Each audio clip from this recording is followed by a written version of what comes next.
Good evening, guys. Welcome to the show. You're watching Normal Island, and the run-up to an election is here, so 80% of the media is now kicking into overdrive, not to attack and scrutinise the front runners in Reform UK, but of course to attack the Greens. Now, Reform UK announced plans for concentration camps for refugees, and it's wall-to-wall coverage now of how awful Zack Polanski is. We're going to get into all of that with our fabulous guest, Tumble Maia. Maia, how are you doing tonight? I'm good, thank you. Happy to be back. How are you doing?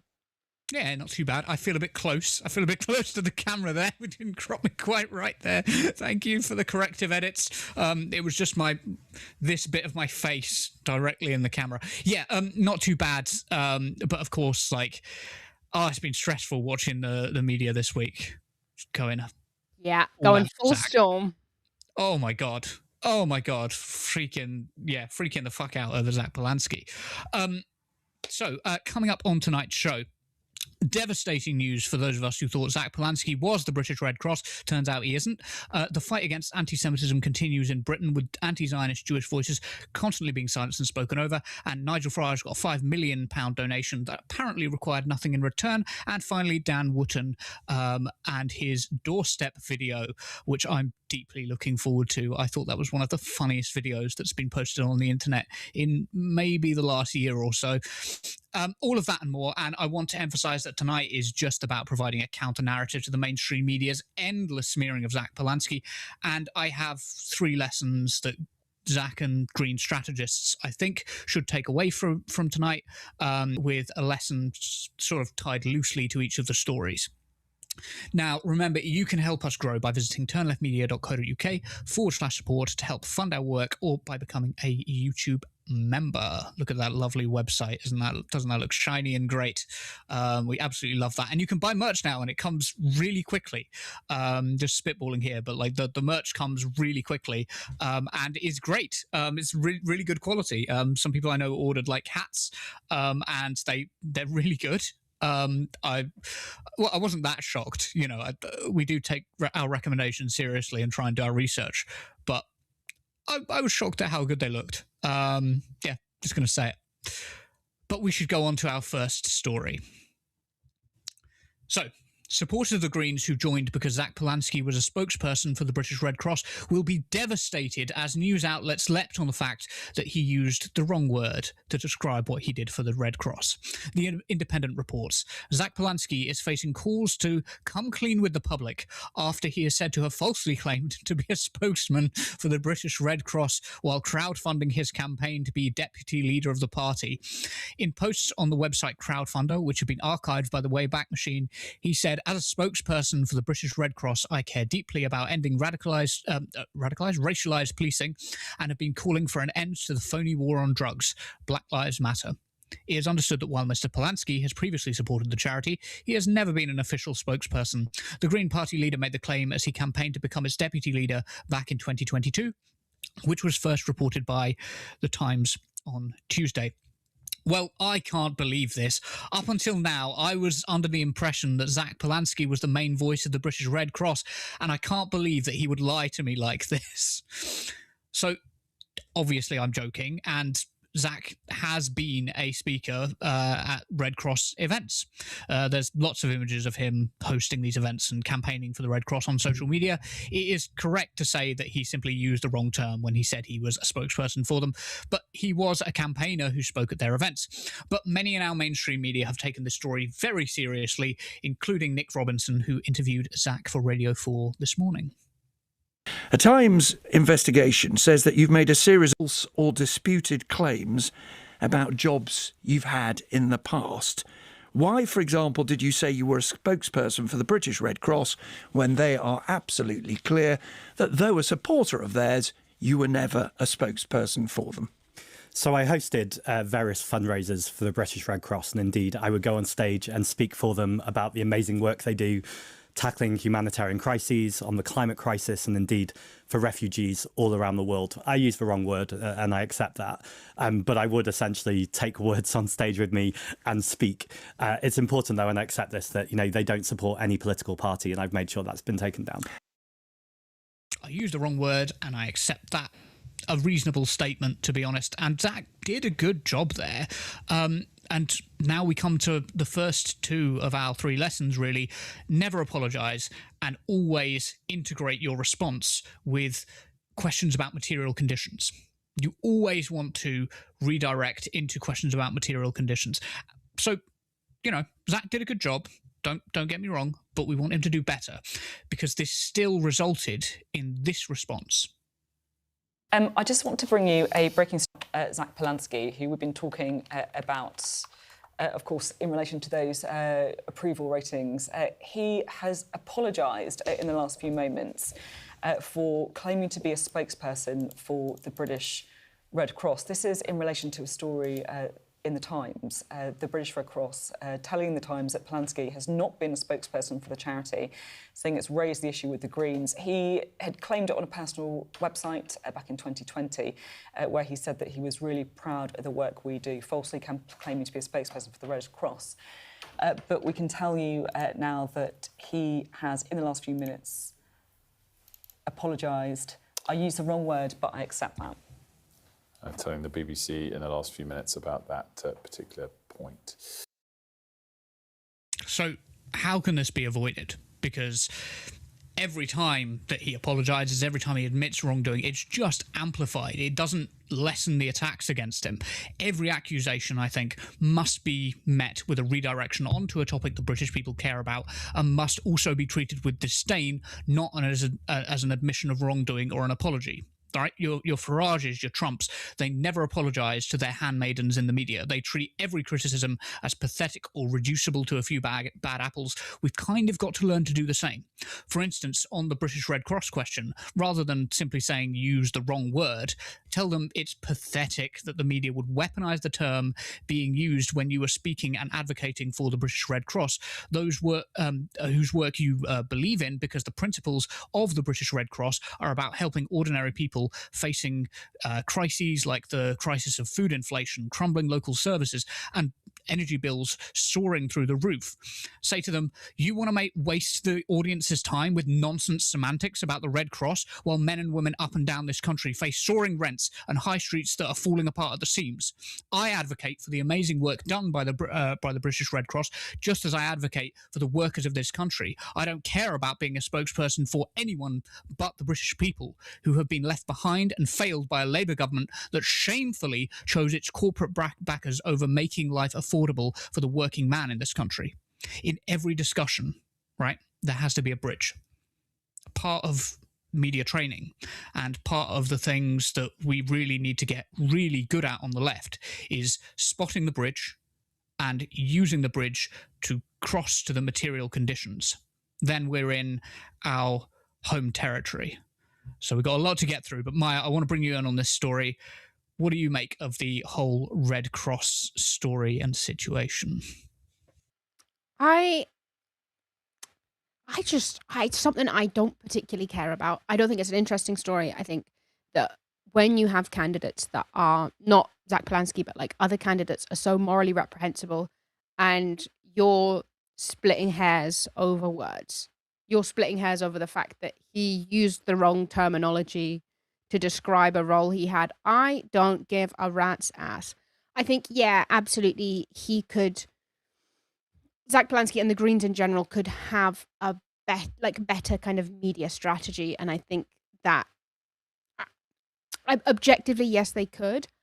I think partly the reason why they don't is because they don't want to look like the kind of polished, almost like intrusive politicians that like Trump and Farage and all the kind of more mainstream big names are. I think they try so hard to distance themselves from those politics, which is all fine and great, but there are very few methods and routes that work in combating, the kind of mainstream type of politics, like the Donald Trump and the Nigel Farage and the way that they discuss things.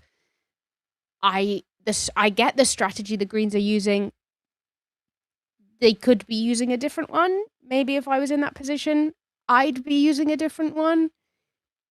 But I think they are just trying to distance themselves violently from that and trying to not look as polished and as quote unquote political, if that makes sense, as the rest. That's it. They don't want to come across as slimy, I think, is the thing. I think they're slightly afraid of that, and that does, to some degree, hold them back, in my opinion. I think that does sort of hold them back. In terms of the Scottish Greens, I'm just interested. What's the sort of perspective of the Scottish Greens on the whole, like, basically the whole campaign against Zack Polanski, but particularly the last week? Have you got much read on what the Scottish Green perspective is? It's kind of hard to tell because technically they are two distinct political parties. They officially have no ties because the Scottish Greens distanced, kind of, severed those ties when the Green Party of England and Wales, pre-Zack Polanski, when they had that kind of shift to the right about like transgender rights, the Scottish Greens cut their ties over that and were distinctly pro-trans. Either nothing has been said or it's been in support of Zack. I mean, the Scottish Greens, it's almost like on a more individual candidate level. I'm feeling like it feels like less like the Scottish Greens are going for less of a, we are the Scottish Greens, join the Scottish Greens. It's, this is your, Scottish Green candidate. This is what they are doing. You know what I mean? It's more on like an individual personal basis. That being said, I am in the Highlands and Islands ward.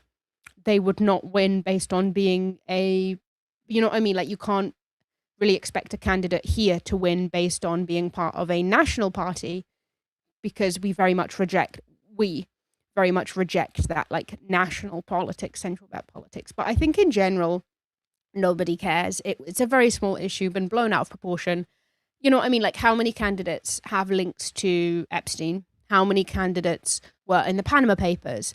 How many, do you know what I mean? Like, political leaders have done morally reprehensible things, and you want me to give a shit about Zack Polanski incorrectly wording the role he had at a charity? Couldn't care less. At least he's doing charity work.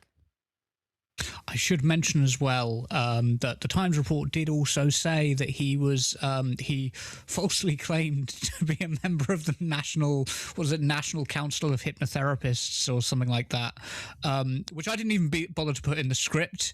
Because is that a heavily regulated thing? Literally, I'm also, give me 10 minutes, I will be a member. Literally, like, I just apparently he was also a student of the body or something like that as well. So it's like you're getting into the real, like, nitpicky stuff. It's just like, come on, nobody mate. cares. Literally, if this is what you're trying to win elections over, just go. I've seen so many tweets that are like, he wasn't a fully qualified member of the National Council of Hypnotherapists. Well, I guess I'm going to have to vote for the paedophile party. Like, who's checking their hypnotherapists? Yeah. Oh my God.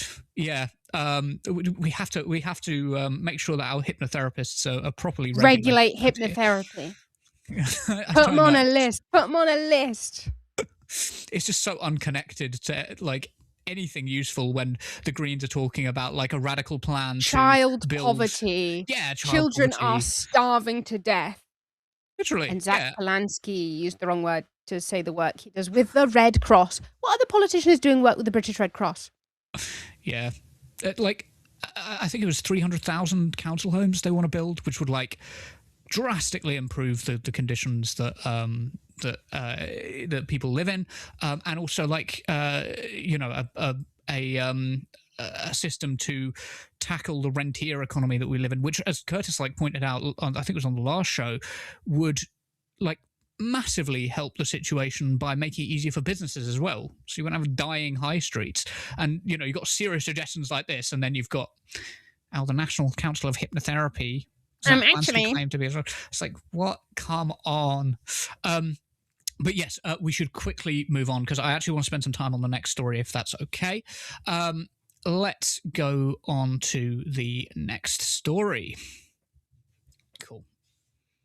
So, Anti-Semitism is a real problem in Britain, and anti-Semitic attacks are on the rise. We do need to have a serious conversation about how we can tackle tackle extremism against Jewish people in this country. So this week, it was revealed by More in Common polling that 40% of the public believed it would make no difference to them, either in a positive or negative sense, if all Jewish people were forced out of Britain by anti-Semitism. We need serious suggestions of how to tackle these views, and that has to start with education on Jewish history, not just empty platitudes about keeping Jewish people safe by putting more police down, right? Putting the question of Zionism and Polanski aside for a moment, the Golders Green alleged attacker, I say alleged because the court situation, the Golders Green alleged attacker had a history of mental illness and had been released from a secure mental health facility. The alleged attacker had also been referred to the Prevent program in 2020 and had a history of violence. So we've got violence/domestic violence, failure of the justice system, failures to tackle extremists within the system, and failures of mental health advocacy. It's easy to see how the things that would have protected British Jews from the attack, and by the way, his Muslim friend, who was not mentioned much in the media, are the same things that would keep a lot of us safer. An end to austerity, investment in public services, proper care and provision for mental health, and people and care for people vulnerable to extremist radicalization. So don't get me wrong, the 100 officer community protection team is a good idea, but we need to see that kind of response when all minorities face violence and those communities are exposed when the fabric of society is eroded by austerity and an unaffordable Britain. The question of anti-Zionist Jewish voices does pose a different question altogether, as they have been constantly maligned for their opinions and their Jewishness ultimately just erased. Zack Polanski apologised for the small number of anti-Semitic incidents in the Green Party and was met with the usual response. I've known Sean for 15 years when we were councillors together. Yes. I respect Sean a lot. You've seen me taking a strong stand on this. And that's why I'm surprised, because if this was happening in my party, and it has happened in my party, I stood up and called it out for what it was and said that the leadership had to act or it had to change. And I must say, I've been absolutely appalled in recent days. These aren't just comments. These are anti-Semitism. Plain and simple, to talk about ramming synagogues being revenge, not anti-Semitism. Yeah, we've been horrified and we're taking it. But I don't think, I'm not kidding, what action has been taken. Any party. Candidates are still in place or they're still campaigning. Sorry, this is just bonkers, actually, from the leadership of the Green Party. I don't think it's very constructive to be continually going back on something that Zack has apologised for. It wasn't really an apology, Sean. It was a non-apology apology. Apologies are for internal politics. They're for people who you can trust, right? And I want to make a very clear distinction now between the people you can trust and when you're speaking to the media. When you're speaking to the media, it is always message discipline. Even when you give these people what they want, they won't accept your apology. So you concede nothing. You ask them why they're trying to make a Jewish man answer for the crimes of anti-Semites, for 0.004% of the party, while they ignore Reform having multiple ex-candidates in the past 2 years who had to stand down for praising Hitler and the Nazis. You ask them if they really think anti-Semites would generally pick the only major party led by a Jewish man to join. You treat them with contempt. They aren't going to treat you with respect. In order to tackle anti-Semitism, we need to show a breadth of Jewish opinion, and that includes anti-Zionist Jewish voices. The most famous of those are people like Michael Rosen, Miriam Margolyes, James Schneider, Rivka Brown, and other sort of outspoken activists. And there are also a sizable number in the Orthodox community. Haredi Jewish people, for instance, are opponents of Zionism more often than not and oppose the actions of Netanyahu. Netanyahu keeps claiming that he's for the survival of the Jewish people, implying that without him, we wouldn't exist. In reality, the opposite is true. Historically, Jews and Muslims in the Middle East lived as neighbors, friends, and business partners. We shared close ties. They cared for our children, and we for theirs. They respected the Jewish faith, even incorporating elements of Jewish traditions into their own, such as hanging grapes on the sukkah for blessings and healings. But when the Zionists came, they disrupted this harmony, causing divisions by demanding land. This led to conflict and enmity where there had been peace. Now, Netanyahu says he is protecting us, but his actions have created new enemies and strained old friendship. We don't need new enemies. We need to maintain the peace we once had. With the help of Hashem, we will continue to exist and resist these divisive plans. May his holy name be blessed forever. Now, are Orthodox Jewish voices progressive on every issue? No, of course not. And this is something I want to be really clear on, is that every major religion has problems with, for example, misogyny. Like that is to be expected in every major religion, particularly the Abrahamic faiths, Christianity, Judaism, and Islam. But of course, the question that I'm trying to get across here is that the idea of justice in Jewish communities runs deep into the way that they, and there's both the Orthodox and non-Orthodox communities, act. And 100,000 of those Haredi Jewish people gathered in New York yesterday to celebrate Log BaOmer. I don't know if I pronounced that correctly, Log BaOmer. They sung as one of their songs in opposition to Zionism, and I've got the lyrics here. It's the lyrics I thought were stand out as a response to what Netanyahu's done. In the rule of heretics we do not believe, and in their laws we do not consider. In the path of the Torah we go, through fire and through water. You have to see the footage really to get a sense of just how many Jewish people were there.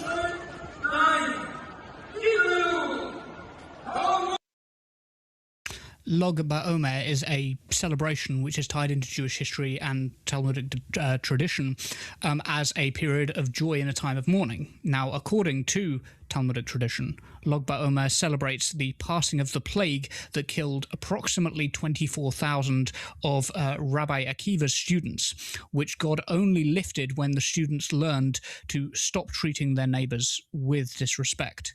Kindness and empathy, in other words, in their dedication to their God. And we wonder why Jewish people are overrepresented in education and social justice movements. They've always been there, from Martin Luther King's push for civil rights, to the workers' struggles against slave labor, to those fighting to keep jobs, to the fight for women's rights to vote and the push for women's legal equality, to the South African Jews who fought against apartheid, to the rights of lesbians to love who they please, and gay men to be with who they love. Throughout all of those stories of those struggles for equality, Jewish voices have been there to back them up and fight for the rights of others. And those 40% are wrong. Britain would be a poorer place without its Jewish communities. Education about this stuff is how we can stop anti-Semitic radicalization before it even happens. The way we talk about Jewish people has to go beyond defending or criticizing Israel and into their solidarity with others that will cement communities in Britain as being in solidarity with them. That solidarity means improving the material conditions for them and all other groups in Britain. It means identifying our shared interests as British people. It's enough with the apologies. It's time to start praising the Jewish people for their history of opposition to oppression. And to be clear, the anti-Zionist Jewish people are continuing that tradition. We show, we don't tell. Apologies can be weaponized against you, but unflinching pride in your Jewish comrades just can't. Maia, so as an anti-Zionist Jewish person yourself, how would you say that anti-Zionist Jewish voices are treated in Britain today? This is a conversation we've had a few times, but it's particularly prescient at the moment.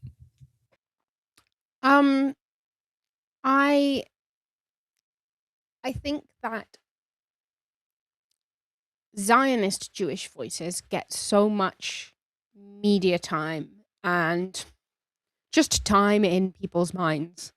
You know, people are thinking about Zionist Jews quite a lot because of the media time they get, because of the kind of how they've been sensationalized. If there's one thing that Jewish people will do, it's disagree and argue. There's a lot of like kind of thousands of years old Jewish jokes that are like, you know, you put 5 Jews in a room, you come out with 8 opinions, that type of thing. We argue, we disagree. There has never been such a like social pressure from other members of the Jewish community, from other Jews, to be a Zionist, to have like one specific opinion. Like, you know, technically, when you're Jewish and when you're a Jewish woman and you get married, you should cover your hair or wear a wig, and you should be wearing skirts, and you should be I always think of I'm trying to think of the English word, like modest. Now, I don't do that. I've not done any of that. Maybe when I was a kid. And there's like this acceptance in the Jewish community that, you know, your personal, you know, your religion is your business. Like, your relationship with God is your business, and it's not for other people to judge. But now suddenly Zionism is cool and sexy. Now you get a lot of judgment and a lot of pushback for not being a Zionist, for being anti-Zionist, and for opposing it, despite the fact that Zionism is, you know, 80 years older push, and Judaism is thousands of years old. I think it's interesting that you said that Zack shouldn't have apologized, because this is I'm going to make a joke and I'm going to make a stereotype. He's a Jewish man. Of course he's going to apologize when a woman's talking to him. That's what they do. That's so good. Oh dear. You're going to get me in trouble for laughing at that. I probably shouldn't have laughed. Bad. Yeah, I know, right? No, I think it is really important that the strategy switches from apologies and switches away from apologies into, here's why we hold Jewish people in such high regard within the socialist movement, because of the history of Jewish socialism, and the history of like Jewish people in the fight for social justice more broadly. In every single social justice movement, we've been there. You just don't hear about us because we're just not that cool. So somebody put in the comment, I saw it go by, we don't usually address the comments till the end, but somebody did put in the comments, leftists love infighting, and apparently Jewish people love infighting as well. That's probably why they get along so well. And the other Jewish people in the comments will have to tell me whether they disagree or not. I wouldn't, of course. Someone will. Myself. Yes, someone will disagree. Yep, no, that will be it. No, it's just, yeah, it's such a strange situation to be in. What have you thought of like the attacks specifically on Zack Polanski's Jewishness, and the way, for example, his Jewishness was basically erased by Trevor Phillips? And then Trevor Phillips went, "Don't try that with me." That's the one. Yeah. What? Like, you questioned his Jewishness. He called you out for it. And then, like, the way that Trevor Phillips worded it, it was almost like that. Don't be woke with me. You know what I mean? Like, there's a hierarchy of racism. And often, anti-Semitism is at a weird spot. Because anti-Semitism is so common. Like, the majority of people either believe in, whether they think they're anti-Semitic or not, believe in some sort of anti-Semitic conspiracy theory, or like believe in lizard people without realizing it's anti-Semitic, or, you know, something along those lines. But when something anti-Semitic happens, it gets so much media time and so much, like, it, you know, as loads of people have pointed out before me, if this happened to Muslims, if this happened to black people, or anyone else, if it happened to like Sikhs or something, they would not be getting the media time that these Jewish people are. But that's not because we as a society care about anti-Semitism. That's not because we as a country are a safe place for Jewish people to live. It's because it's politically weaponized for Israel. It's because we as a country have such intrinsic links to Israel because we founded Israel. We are everything that Israel is today is because of this country. So anti-Semitism is weaponized into Zionism, which is the fault of Israel itself, but that goes back to our country, the UK. So anti-Semitism is often kind of pushed out of discussions of racism and bigotry because by other minorities, it's seen as like, well, you get airtime. When something happens to your people, it's recognized and it's called out, but nothing is ever done. Like I am one of maybe 10 Jews on the island where I live. And at the next to the bus stop, carved into the wall, is "fuck Jews." Well, that's got to be about me. There's no one else here. But even in such a remote area, it's so common. It's such a common occurrence. But it lives in this limbo of it's like, you know, other minorities don't recognize the fact that we are a minority and are a kind of racialized minority and and have like bigotry against us. But then it's just so normal and it's unsurprising, and it's not surprising that he's been questioned because you can never be Jewish enough to win. Like he could have like payas, he could be wearing all the Jewish garb, he could have the curly hair, he could have, all the scarves, he could be wearing his kippah, his yarmulke, and he would always be questioned for not being Jewish enough. But a Jew's a Jew, a Yid is a Yid. I have to ask, what's the correct pronunciation for Log Ba'omer? Is that correct? I don't actually know. Do you? It's good enough. It's good enough. I'll take it. It's good enough. Yeah, brilliant. If it's good enough for you, it's good enough for me. There was something else I was going to say, but I have entirely forgotten what it is. So I think we can press on to the next story if you're happy. Awesome. Well, even if you weren't, Curtis moved us on, so I guess that'll have to be it. But before we move on to the next couple of stories, it's 2026, and we really want this year to be big for Turn Left. We want to be more ambitious than last year, and we really want to put ourselves on the map. We would like 2026 to be the year where we can have a studio and for our contributors to be paid for the work we do. Your support over the years has been amazing, and of course, we're ready to take this to the next level. We rely on small donations, so if you want to be part of a media organisation that seeks to destroy the oligarchs, then please head over to turnleftmedia.co.uk/support.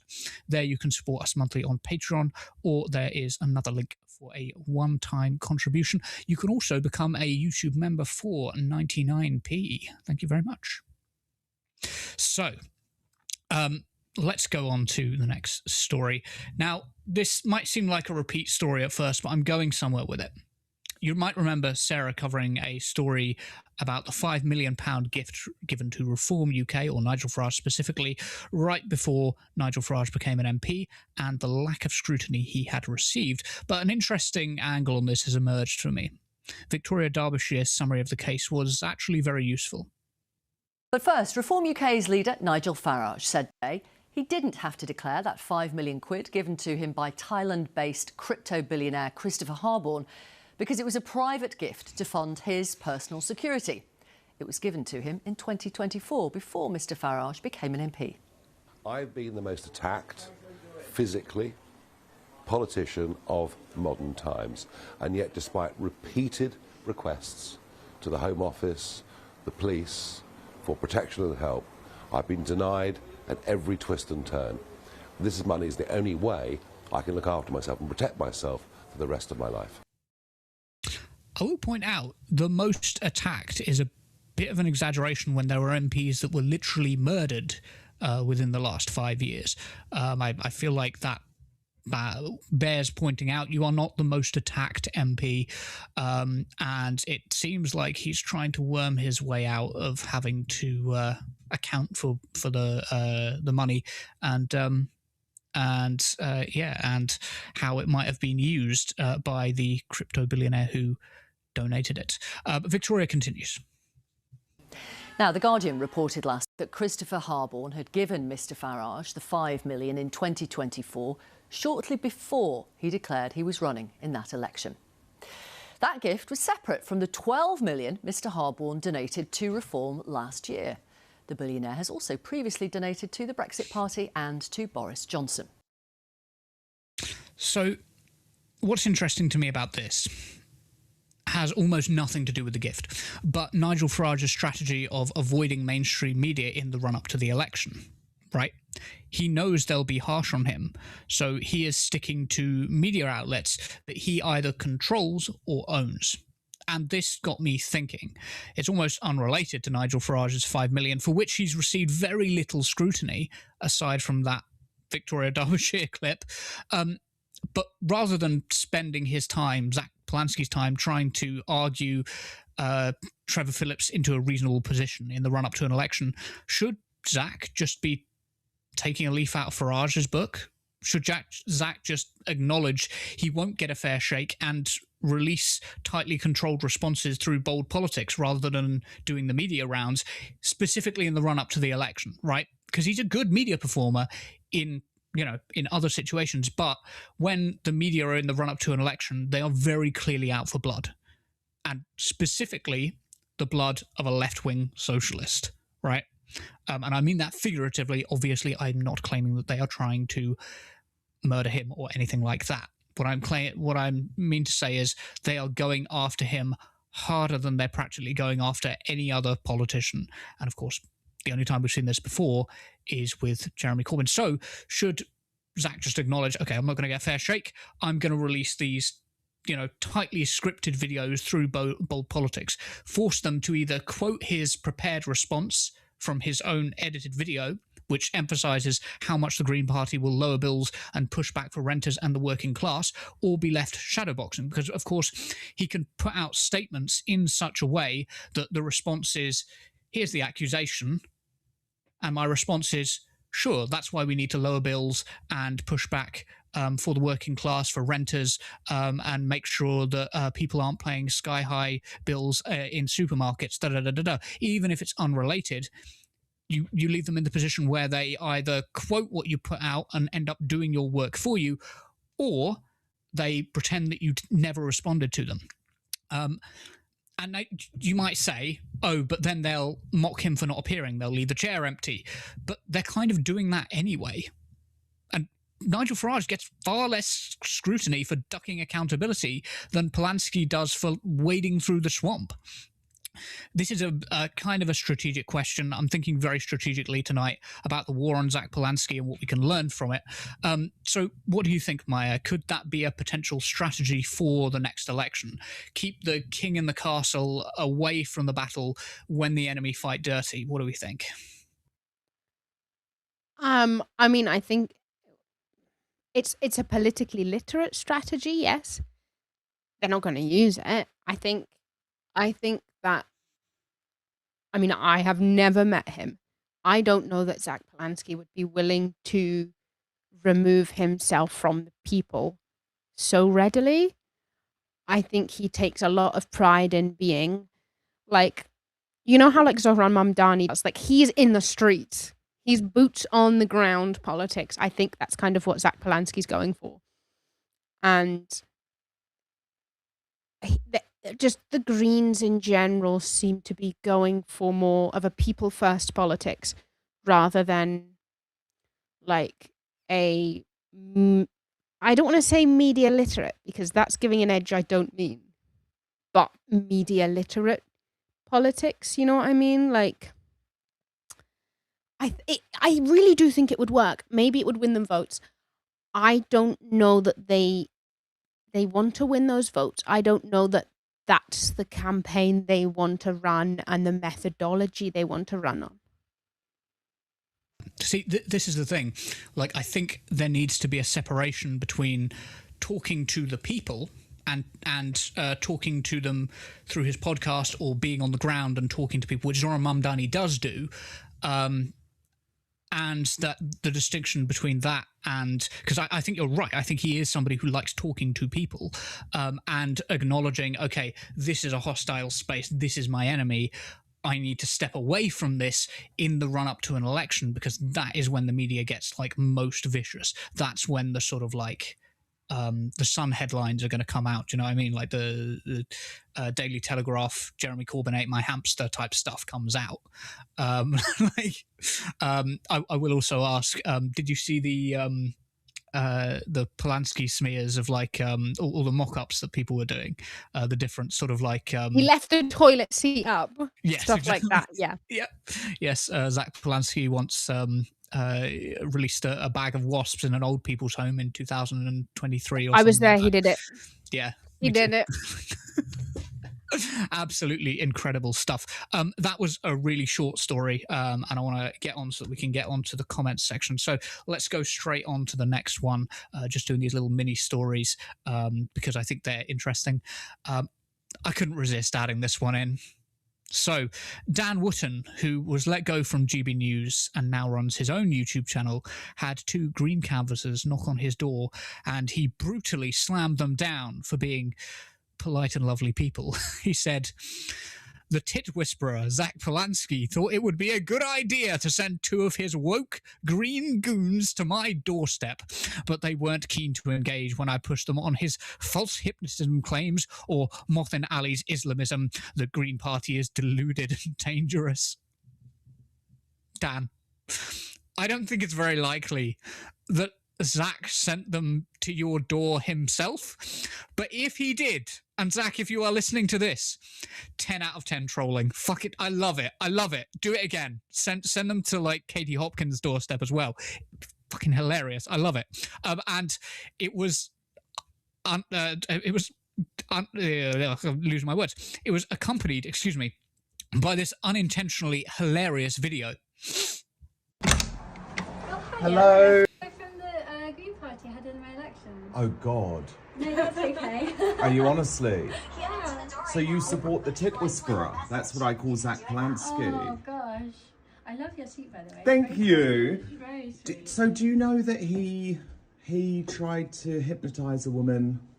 I've heard, yeah, maybe like stories from when he was very young. Yeah. How do you feel about that? I think he's answered. Oh, sorry. No, sorry. I was just saying he can't even keep them in the shot. Like the video's like skewing off to the one he's not talking to. Sorry, carry on playing the video. That was just me. I was just pointing that out. Oh.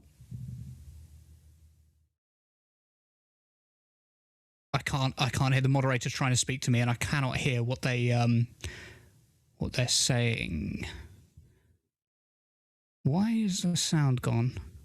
Oh no, I can hear you now. Just say what you're going to say. No, it's gone again. You can just talk though, because I can hear you because you're in the background. Oh, maybe not. Yep. Oh yeah, I can hear you. Sure. Strange. Okay, for some reason that video cuts off there. The full version is much funnier. I would recommend that you go and watch it. Sorry about that. We'll try and edit the full version in and then pretend that you've seen it. So picking up from there, they're being quite polite, but you can also tell they're also like, okay, Grandad, time to go to bed now. Yes, Mothin Ali's an Islamist. Retweeted bad stuff. Yes, very good. Definitely need to put you on stronger medication. Maia, what did you make of this video? I cannot imagine how excited he was when they turned up at the door. I just, like, you know what I mean? It's just, I'm glad that they were so lovely, because they were. I like the way that the green canvassers like complimented him to try and like appease him a little bit, like de-escalation 101. Oh, that's a lovely suit. Yes. Are there any grown-ups in? Is this your door? Are mum and dad here? You know, it's an election. You get canvassers at your door. if they were not horrific, don't talk about them. If you know what I mean, if you want to talk to them, talk to them. If you don't. Like, why? It reeks of misogyny that the thing that they focus on with Zack Polanski is the hypnotizing boobs when he did one. I would argue it was a think piece. It definitely wasn't boots on the ground. You know what I mean? It genuinely wasn't like actual journalism.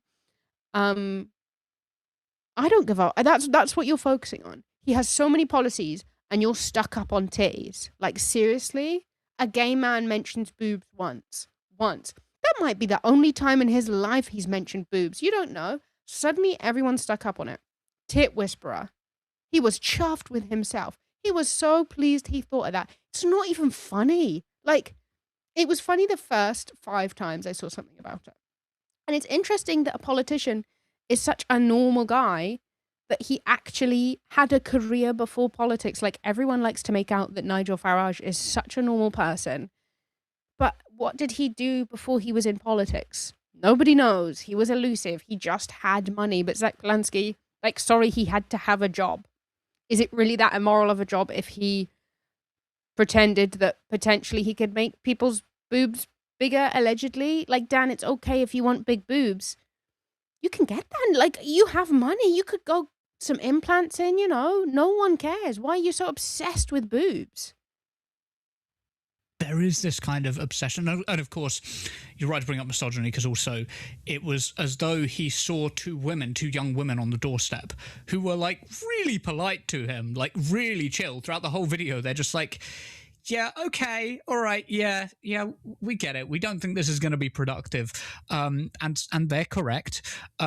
And he was like, these crazy Islamists were on my doorstep. Zack Polanski, the tit whisperer, sent 2 of his woke green goons to my doorstep. And you watch the video, and it's just them being like, Granddad. really Yeah, reasonable. okay.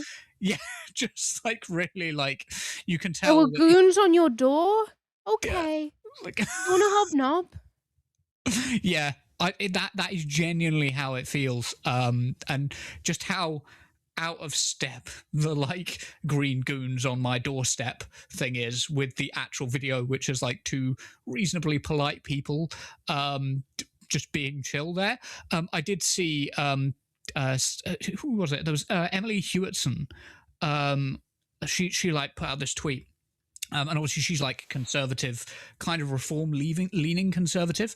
And she put out this tweet that was like, I had a Green Party canvasser come knock on my doorstep. And although I said, you know, look, I'm not looking at voting Green, we still had a lovely chat. And they were actually a really nice person. And it just shows how, you know, you can be chill and have nice politics and, you know, nice conversations, even if you don't agree politically. And I think there's problems with that perspective in some ways, but also she knew enough not to go, oh, the Greens are here, time to get my camera out. Yeah. Also, like, why was he filming in the first place? Because he doesn't know until he's out there. 2 women were at his door. Yeah. You know, young people, you've got to film them just in case. Did he ask? And also, he had a Ring doorbell. Sorry if you have a Ring doorbell. That's loser behavior. You could hear it go off in the background. You're giving them all your information. Oh, Zack Polanski knows where you live. Yeah, all of Amazon knows where you live. Your doorbell's telling them. It's recording everything and sending it off to who God knows who. Immigration and Customs Enforcement in the USA. Yes. Yeah, who I'm sure will be will be very kind. They'll get to those people Islamists. Islamists. I just thought it was a funny clip, and well worth giving it a little bit of coverage. I imagine there's going to be lots of thoughts in the comment section about the election, so we should probably go on to the comment section and bring one Curtis Daly into the picture, if we can. Hey, hello. Yes, I don't know what was happening. I was trying to speak to you through the talkback function, and it muted me. That was the video. Apparently, must have accidentally had a cropped version of it, because I've not seen the video. I saw the first second of it. Which look, I don't want to say anything just yet because we'll probably talk about it. Fantastic show, by the way.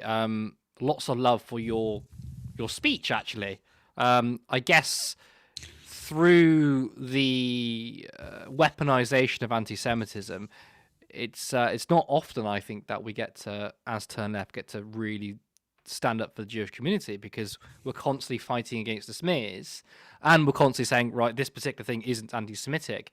It feels like it's quite rare to actually have true solidarity, because most of the solidarity is bogus. Most of the solidarity comes from Zionist and pro-Israel people. So when you did your sort of speech, shall we say, there, it was a well-meaning, true sense of solidarity to the Jewish community, who, yes, anti-Semitism is absolutely on the rise, as with all forms of bigotry. Let's bring up some comments. I'm going to go on the super chats first. Michael gifted 1 Turn Left membership. Thank you so much. You're always there for us. And we got Leo with £5 super chats.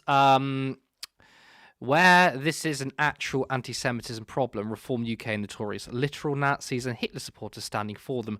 Get in the bin. Absolutely true. Zack Polanski faced a Nazi salute from a person who had a Reform banner. That got less scrutiny than the Green Party. And again, we can speak about that. But Leo's absolutely spot on. Do you think it's fair to say as well, like asking you and Maia, do you think it's fair to say as well that because of the way that anti-Semitism is portrayed, it's one of those things where we're in the unusual position of needing to address it by taking attacks on people who are in positions of power and authority actually quite seriously. So the fact that Zack Polanski, as the only major leader of a political party, is Jewish and is having a Nazi salute done to him, I think there is a case for taking that a bit more seriously than you might take obviously we should treat all cases equally, but you'd have thought that the media would have given time and attention to the only Jewish political leader having a Nazi salute done at him. Yeah. It's a hate crime. It's illegal. Yeah. Someone interestingly, the island below Shetland. On the ferry up to Shetland, people were doing Nazi salutes at Alex. Oh, I don't know what his surname is. The Green Party candidate up there. They were doing Nazi salutes on the ferry. Oh my the God. Green Party candidate. It's so normal. It's so normalized. But simultaneously, we as a society care so much about anti-Semitism, but usually where it isn't really I'm not saying it's not that big of a deal, but I'm thinking how to word this. A lot of the anti-Semitic attacks that get media time are often done because the perpetrator has mental health issues and untreated mental illnesses, which often, if you get any type of psychosis, or anything like that, any kind of disconnect, often, not often, statistically, but can manifest itself in anti-Semitic beliefs, because so many conspiracy theories are rooted in anti-Semitism. Those ones get so much more media time than when it is people who are completely psychologically and mentally capable doing horrific things, doing Nazi salutes. That gets so much less of our showtime, because it's less you can use it less to justify Zionism. So it also the things that you're talking about there, the underlying sort of normalized aspects of anti-Semitism within our society, barely any scrutiny of that, because to talk about the underlying systemic anti-Semitism, you would have to start drawing analogies between anti-Semitism and other forms of racism, and how they are systemically baked into our society. And I think a lot of the media don't want to do that. They don't want to do the necessary work in order to actually tackle anti-Semitism on a real level. Instead, they want to do these empty platitudes about keeping Jewish people safe. And and so much of anti-Semitism is intrinsically linked with anti-Black racism, with Islamophobia, with just colorism, with everything. But we never discuss that. Like, it's not discussed. It is just a different form of bigotry, and they all boil down to the same thing, which is generally white nationalism. Yeah, a classic example that I always think is worth bringing up. Der Stürmer in the Third Reich, the magazine, the anti-Semitic magazine owned by Julius Streicher, would regularly, according to the historian Richard J. Evans, publish these pornographic descriptions of Aryan women being assaulted by Jewish men, right? And that is the rhetoric that is used against Muslims and Asian men and immigrants, refugees in the UK today. Even though, yes, there are examples of people committing those sorts of crimes from those sorts of groups, but they are actually underrepresented in those sorts of crimes, the same as Jewish people were underrepresented in those sorts of crimes in Nazi Germany. It's all about protecting our women and children. It's this exact same rhetoric that was, as you say, like during the Third Reich, protecting our women and children. The same one that was used for Jews then, the same one that was used for gay people then, is used against trans people now, is used against Black people now and was then, is used against brown people now and was then, is used against Muslims and now and was then. It's the same bigotry when you boil it down. It just wears different coats. Absolutely, absolutely. Curtis, did you want to jump in? Sorry, I was just reading a tweet from Sopel, and I'm going to bring up in a second because it's another attack on Zack Polanski. Yeah, so I have more donations. Not from me personally. Ollie with a turn, just giving money out of my pocket back into Turn Left. Ollie with a Turn Left membership, or gifted Turn Left membership. Autumn Leaves with the £5 super chat says, "Don't ever Google Dan Wootton and Martin Branning. He really hates it. Promise none of you will do that. Can everyone do me a favour and Google Dan Wootton and Martin Branning? You will be in for a surprise." Very funny stuff. Dan Wootton is an extremely odd individual. Not just that, a dangerous individual because he's had accusations against him. It's not been proven in court, so we can't go any further than that. But just because it's not proven in court doesn't mean he's necessarily innocent. But he's also just a genuine sort of nasty guy. The video is really, really strange because it properly backfired. Like, lots of people were on his timeline saying they were really lovely. I mean, even after he was being antagonistic, one of the women who clearly knew he was being antagonistic was like, "I really like what you're wearing." And he's like, "Oh, thank you." Anyway, did you know that Zack likes massive tits? It's like, yeah, cool. Who can blame him? Don't I mean, know? I'm look. I'm going to speak to the Greens comms people and say, please put on your campaign literature, bigger tits, lower bills. It's a clear, concise message. Who doesn't want it, right? Big tits for the many, not the few. We love our two-line slogans. Sharp, we love it. Yeah. Terry Regan, gifted 10 Turn Left memberships. Thank you so much.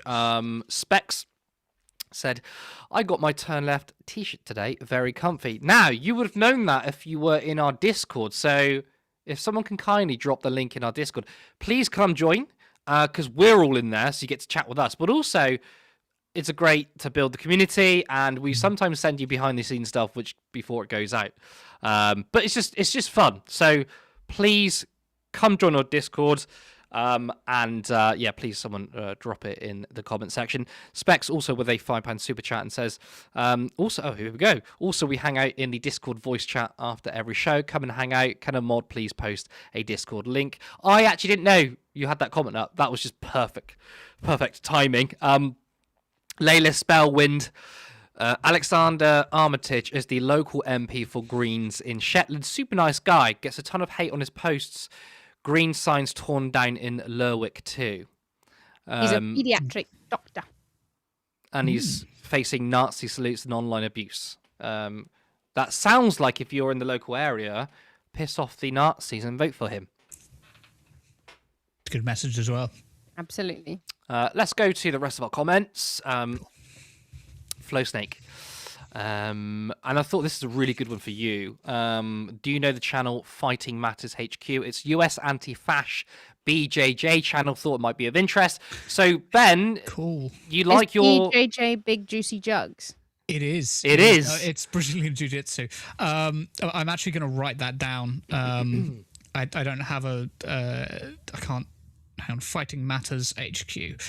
No, I love the suggestion, Flow Snake. And honestly, I think Brazilian Jiu-Jitsu is fundamentally left-wing. I do want to do videos about this at some point. Maybe like get one of the other turn left people to come to a class, a Brazilian Jiu-Jitsu class, try it out and see. Is that Ben basically saying I'm going to fight one of the turn left members? This guy. He's just offering him out. Take Callum. Take Callum. Throw Callum under the bus there. Sorry, he's not watching, I don't think. Cool. Thank you for the suggestion. I do appreciate it. I don't know if Maia has anything to say on Brazilian Jiu-Jitsu. Combat sports in general? No. Okay, that's fine. We thought I'd ask. Leo comes in. Breaking news! Zack Polanski has been in the same room as Milk. He is a fake vegan. Now, look, I can forgive the hypno boob stuff. I can forgive the Red Cross. Nothing to forgive. I'm not voting Greens after that. That's appalling. Yeah. I do enjoy the headlines though, because it does show me a bit of resilience though.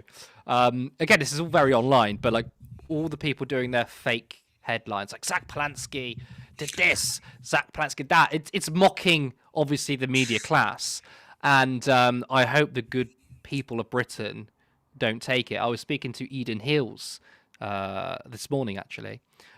She is running for the Greens as a councillor in Little London and Woodhouse, a place in Leeds. I actually just bumped into her. The reason why I interviewed her, I was just because I live in Leeds. I just saw her down the street and I was like, "You're Eden Hills," and she's like, "Oh my god!" And she had no idea who I was, but I was like, "Hey, you're Eden Hills." And then I just sort of casually dropped, "Oh, I've got YouTube," and then someone's like, "Turn left." And I was like, "Yeah, turn left." And they're like, "Oh, we know turn left." So we got her on, and she was telling me, really good, actually, very, very positive, that not a single attack line on Zack Polanski has made it on the doorstep. Of course, it may have happened around the country, but for Eden, she says that in Leeds, no one has spoken about it. And interestingly, I mean, it's not spoilers because the interview is actually up. Please go watch it. A lot of the media class also say stuff like, well, why do the Greens talk about Palestine so much? Because Zack actually said Palestine or Gaza was on the ballot. And the reason why is because that always comes up on the doorstep. I asked Eden, look, just to be frank, is it just the Muslim community bring it up, or is it ordinary people bring it up? And I said, look, I'm an atheist, I'm not religious, and I care about Gaza. She said, all the time, regardless of religion, ethnicity, whatever, it massively comes up and people are so angry. I don't know how I got to that from Milk. But Leo again says, I don't know. I think one of the most refreshing things about Zack is that when he is wrong, he apologizes. I think this is probably a good comment because we can really start to dive into this. I made a video on this earlier and someone also said, like, I don't like the idea of not apologizing. I'm going to hand it over to you guys. Leo says, look, in a personal capacity, obviously you want to apologise, but politics is kind of different. What do you say to this comment? Maia, do you want to go first on this question? Go on. Damned if you do, damned if you don't. I think there's people who would critique him for apologising. There's people who would critique him if he didn't apologise. He has chosen to be apologetic. He is doing that. He's sticking to his guns, which is maybe a good thing. If he flip-flopped, I don't think that would look great visually, but he isn't. I think it is good that he's apologizing. It feels nice. He feels like a normal guy. I'm not a political strategist, but I think maybe some of them are clenching their teeth. Yeah. I do kind of disagree because of course I think we sort of like put out our positions on this, but I really do think like apologies are great, like on a personal level, and it does make him more personable, the fact that he apologizes, and that's great. But I think you've got to bear in mind that people don't see the nuances of it the way that we do. We're people who follow politics. We like honest politicians, and we can tell an honest politician from a politician who is not honest. Most people only get a glimpse of politics. On the last show, I compared it to Plato's cave, because I'm pretentious like that. I've compared it to like the shadows on Plato's cave, where they're looking at images and trying to discern from the shadows, but they can't actually see the light, what's being projected from the light behind them. They're just getting shadows on the wall. And this is most people's experience of media. They're trying to discern shadows on the wall, and what they see is somebody who's apologizing a lot, and they don't really, gel with that. So they tend to go, oh, well, there must be something wrong. And once they've expressed that opinion in social circles, they'll tend to stick to it because they've sort of dug themselves a hole. The only way that you can really avoid that is by, and it doesn't mean like never changing your mind. It doesn't mean never admitting that anything that you did was wrong, but you phrase that in such a way that they have to take it, and there has to be a bridge. There has to be like a like the Red Cross spokesperson thing, and you say, well, yeah, I'm okay, so. In response to the question, so you admit that you lied about being a spokesperson for the Red Cross, and you go, sure, I'm a spokesperson for the British people, and the British people want me to lower their bills, tax billionaires and millionaires, and lower their rents, right? You always attach it to an idea that they then have to carry off that is a far more important idea, which is the Zoran Mamdani strategy, right? When Zoran was asked about Israel, do you care, would you make it a priority to visit Israel, or some stupid question like that in the debate?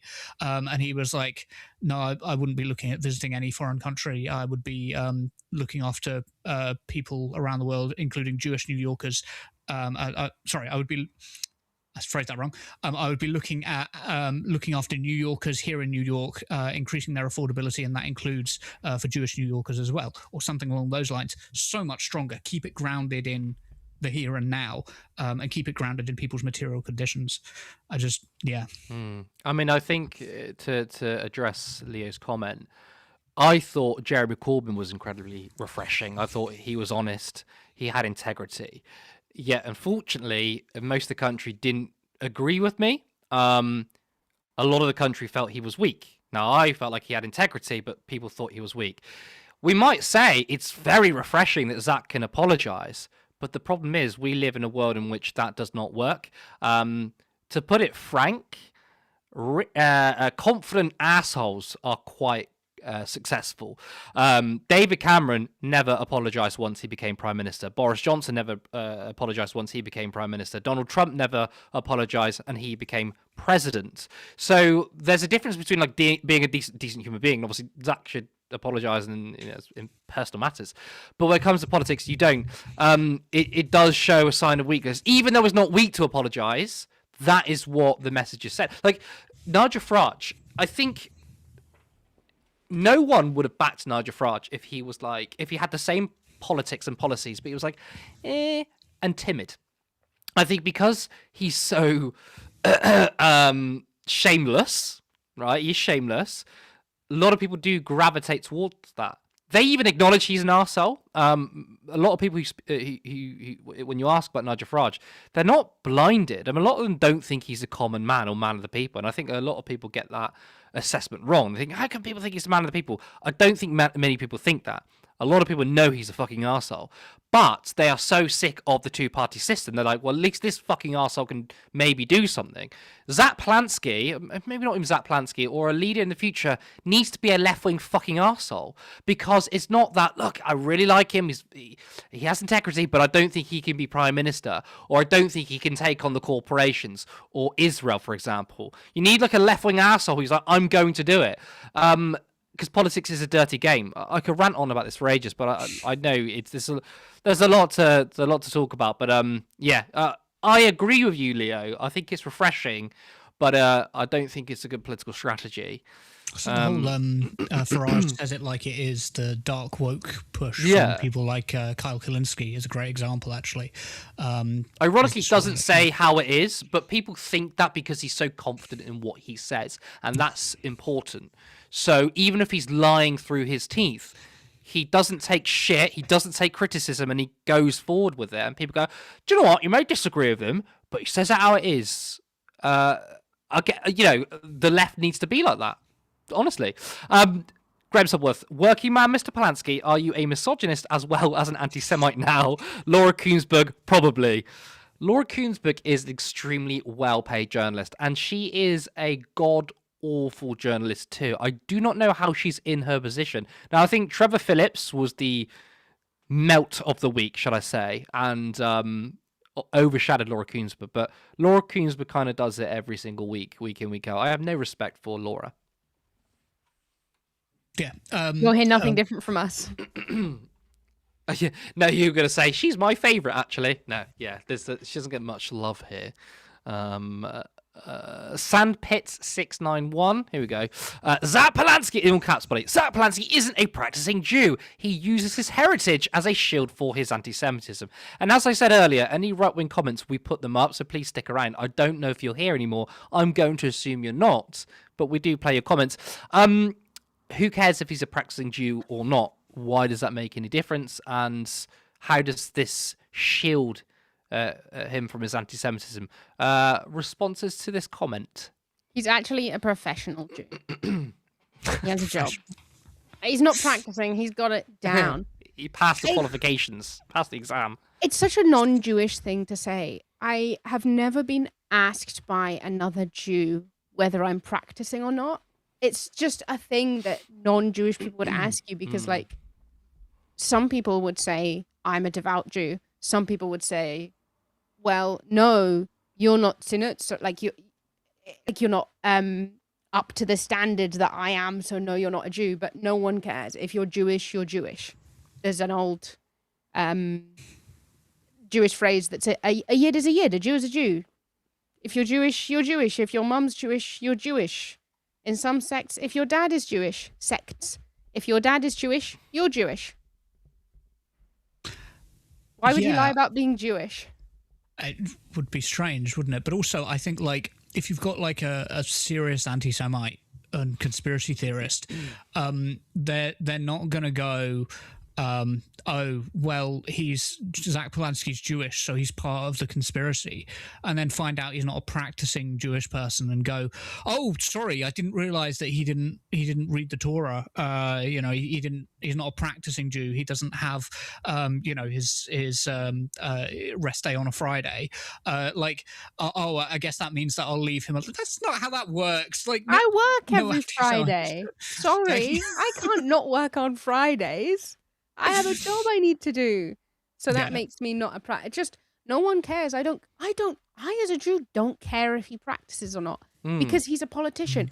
I don't need him to be a great Jew. I don't need him to keep the Sabbath. I don't need to hear him answer the 3 questions. I don't care. What matters is that he's a good politician. What matters is the policies he implements. Whether he's a practicing Jew or not, don't give a shit. Yeah. I think, fully in agreement. Carl T for you or Tofu? Do you reckon it's probably like Tofu? I don't know. Dodgy Dave, leader of the Gangrene Party. You can smell it a mile off. Well, guess what, Carl? The gangrene is growing, and as of Friday, they're going to win at least 500 councillors. So you might not like it, but it's growing. And the Labour Party are going to lose 1,000. So people are rattled. People are absolutely rattled. Regardless of what's going on, the Green Party hit 226,000 members. And a latest YouGov poll still has them on 15%, completely unmoved even after the attacks. Which is amazing. I don't think it's working. I have a meme saved on my phone, which is like, the woman like screaming at the cat.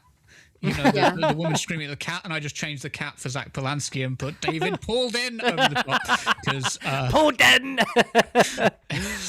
Very good. Edward Sexby says, my Jewish great-grandfather helped unionise the docks in East London and Portsmouth in the late 19th century. The labour movement in the UK and elsewhere was built in part by the Jews. Your granddad is based, or was based. That's incredible stuff. And yes, it's true. Like, Jewish people have always been part of struggles, whether it's international or whether it's domestic. Yeah, he sounds like a great guy. Yeah, that is fucking awesome family history. And these things come out when we start discussing this stuff, but usually it just gets passed over because we're always discussing Jewish people in the context of like, are you pro-Zionist or are you anti-Zionist? And actually, there's so much more to Jewish history. Yes, that's a great point. Actual Intrepid says, Maia is spot on here. The country is the root cause of the problem. So when you were talking about how like the creation of Israel via Britain, like that unleashed a lot of anti-Semitism, and I think a lot of people have been saying that like what Netanyahu has been doing and what Israel's been doing has also caused an explosion of anti-Semitism. It doesn't mean it's right, of course, but I think when you have a media class which weaponizes anti-Semitism, which conflates criticism of Israel and Jewish people, and then you have those that commit disgusting, vile acts, and they say it's in the name of hating Israel. Well, obviously they're doing a physical violent act, but they're doing the same thing. And if you're also going to tell people over and over and over again that Jewish people are Israel, I'm not saying that like it's an excuse for people to do that, but you can understand how some people, you're poisoning minds by saying, yes, you must attack Jewish people to attack Israel. So it's very, very dangerous too. And I don't think the media are grappling that. Like, if you play into that false narrative, it creates it creates a society which is even more dangerous for Jewish people. It's from there's like a kind of older type of anti-Semitism called the dual loyalty trope, which is the belief that like all Jews have this second loyalty to their Jewish country, and it's been around since before Israel. But Israel is a manifestation of that anti-Semitic trope. That's what it is. It was that type of belief has been harming Jewish people since long before Israel did. Israel is just a lovely personification of that. Yeah, no, absolutely. Making Jewish people the face of the American military-industrial complex is possibly like one of the biggest crimes, second only to the multiple genocides, which, depending on how you count and not count, but depending on how you define the term genocide. I'm talking about like the genocide of the Palestinian people, absolutely a genocide, but there is of course dispute over whether what is going on in Lebanon is a genocide and should be regarded as a genocide. That's what I mean when I say multiple genocides depending on how you count it. I absolutely believe that there is a genocide going on in Palestine. I want to be absolutely clear on that. But making Jewish people the face of the American military-industrial complex and of colonialism in the Middle East, which was begun by the West, was begun by Britain and by America and by other European powers, and those other European powers were the ones that committed the Holocaust, and making the Palestinians somehow responsible for that is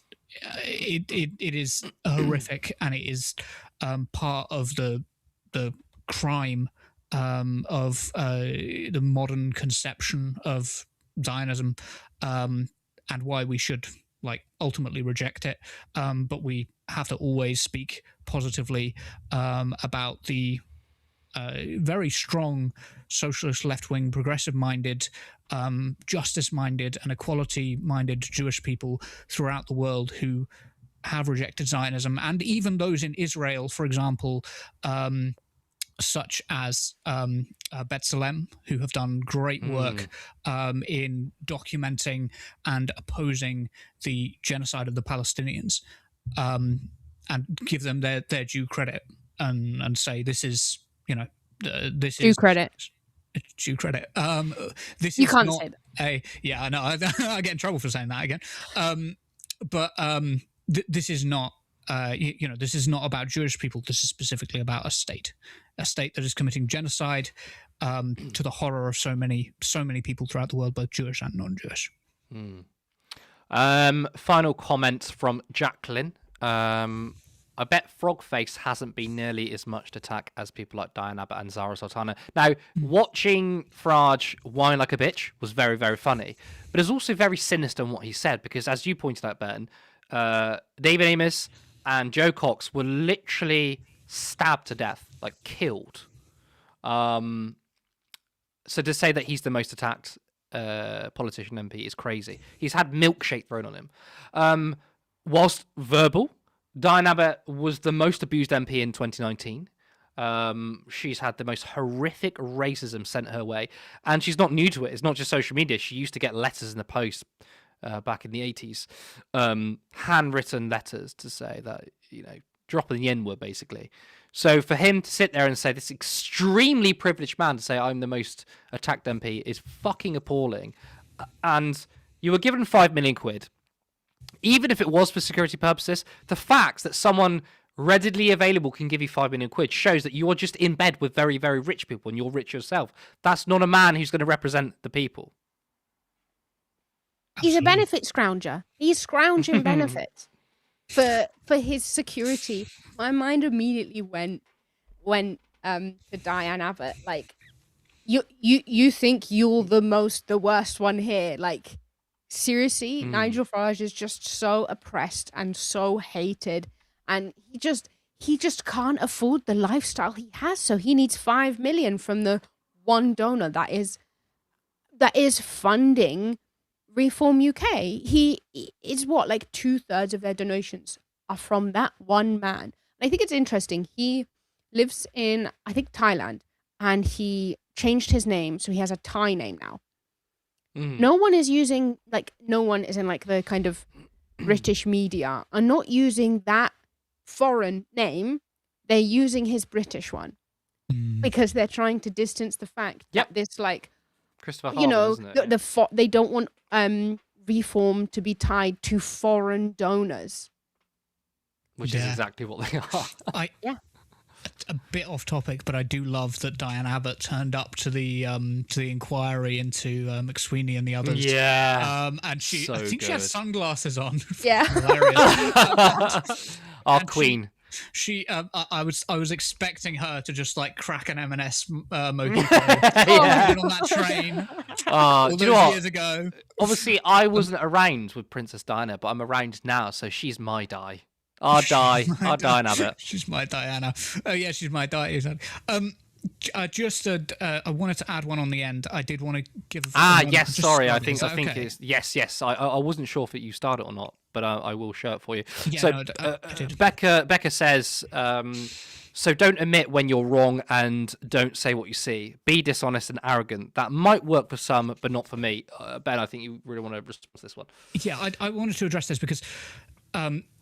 I believe Becca is also Jewish. I wanted to make sure that her voice was heard, for one thing. And I think that, I know this isn't a question necessarily about anti-Semitism and that, but I do think that I don't want the message to be misconstrued. The message isn't be dishonest. Don't be dishonest. But what you are is you're not spending time on things that you got wrong. You're not apologizing for things you got wrong, because if you dwell on it, the media will latch onto it like that. You always have to, if you admit anything wrong, it's sure, now let's talk about housing policy. Sure, now let's talk about lowering people's bills. Sure, now let's talk about rental income. Now, sure, let's talk about community wealth building. It's not that you're being dishonest. It's that you're just trying to move the conversation swiftly on and not dwell on it, and also confident, because you're trying to project a big picture to people. And I understand it might be off-putting. Honestly, if I was dealing with somebody in person and they were like that, that would also be off-putting to me. It's just a strategy conclusion that I think some of us have come to because of the way that the media just treats you like an asshole anyway. They treat you as though you're dishonest anyway. They treat you as though you're a Stalinist, Maoist, far left communist anyway. So you might as well go, okay, so what of those things would be politically convenient to me? And go, well, I won't be dishonest, but I will be forthright. I'll be, I'll be pushing for the things I believe in and spend very little time on the apologizing, because the apologizing is for when I'm among friends and people who are going to be honest with me. The mainstream media are not going to be honest with us. And so the reasons to be straightforward with them rather than dishonest, straightforward with them, are few and far between, right? I don't know if you guys want to add anything on that, but that's just sort of my explanation. I do owe it to Becca to explain what I mean by these things, because Becca's one of our followers and she's been brilliant and fantastic. She's donated to us, and I feel like I'm accountable to you and accountable to all the other people in the comments when you sort of like disagree with what I'm saying. But maybe you can message me and we'll talk about that. But yeah, Curtis, Maia, I don't know if you want to jump on that one as well. Maia, do you want to take this one? Yeah, I think it's a fine line to be walked, and they're both strategies.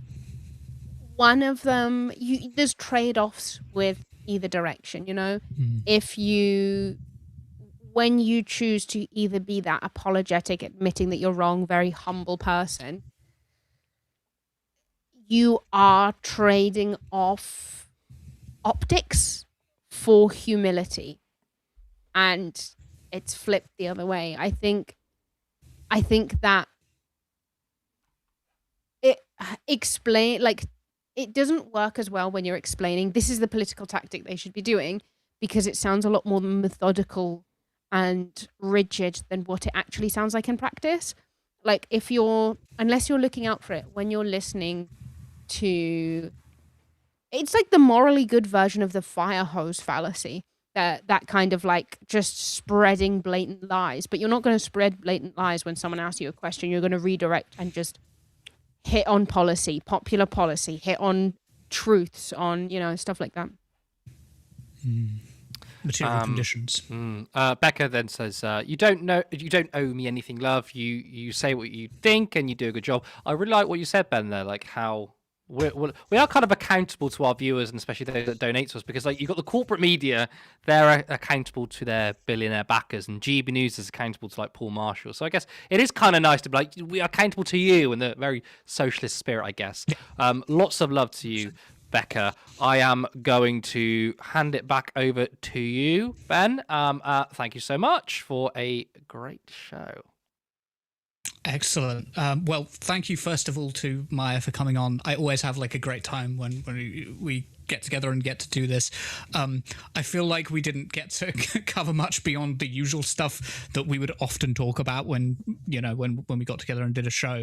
But I hope it was reasonably enjoyable for you. And thank you so much for coming on. Your perspective has been brilliant. Where can people find you?